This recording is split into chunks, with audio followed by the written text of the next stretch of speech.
À Palaiseau, en banlieue parisienne, dans la chambre de Raphaël Tourelle, un homme trône comme s'il s'agissait d'une rockstar. Steve Jobs, le créateur d'Apple, un dieu pour cet étudiant en économie. Il collectionne tous les produits de la marque.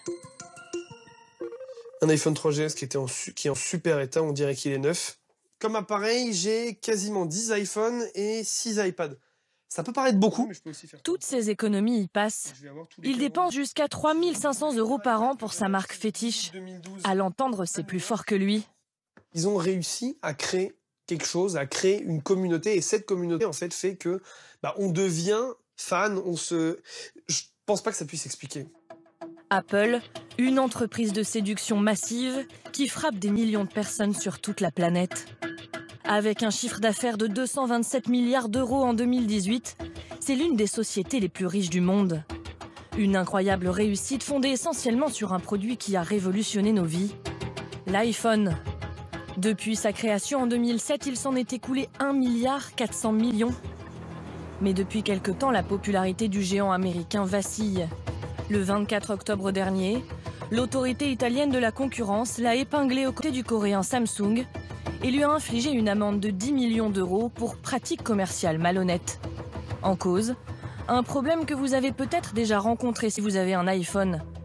Régulièrement, Apple vous propose de faire une mise à jour pour ajouter de nouvelles fonctionnalités, ce qui parfois le ralentirait et vous pousserait à racheter un appareil neuf.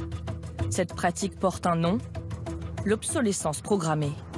Un scandale qui a en fait éclaté en décembre 2017 grâce à la curiosité d'un chef d'entreprise canadien. À Toronto, John Poole a mis au point une application qui calcule la vitesse à laquelle tourne un smartphone. Il y a un peu plus d'1 an, il décide de passer à la loupe les résultats de ses clients avant et après la mise à jour sur un modèle d'iPhone. Il découvre alors que beaucoup ont effectivement ralenti. C'est 30 à 35% des utilisateurs de mon logiciel et qui ont un iPhone 6S qui ont été affectés par ce problème. J'étais choqué. C'est vraiment très inhabituel. Je n'avais jamais vu quelque chose comme ça de toute ma carrière. Ça ressemble vraiment à de l'obsolescence programmée.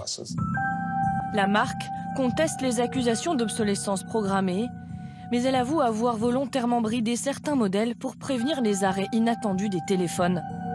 En France, ces justifications sonnent faux pour cette association, bien décidée à traîner Apple devant les tribunaux. Pour cela, elle doit prouver que le ralentissement serait en fait une manœuvre pour pousser les consommateurs à racheter un appareil neuf. Leur avocat compte s'appuyer sur l'historique du moteur de recherche Google, qui permet de comptabiliser le nombre de personnes qui ont cherché des informations sur l'iPhone. Par exemple, on peut taper iPhone slow, donc iPhone ralenti, de 2004 à ce jour. Et on se rend compte qu'il y a des pics de recherche de ralentissement. Et on se rend compte qu'à chaque fois, c'est les dates de sortie des nouveaux iPhones. Le parquet de Paris a ouvert une enquête préliminaire contre Apple pour tromperie et obsolescence programmée. Impossible d'affirmer pour l'instant qu'un procès en découlera.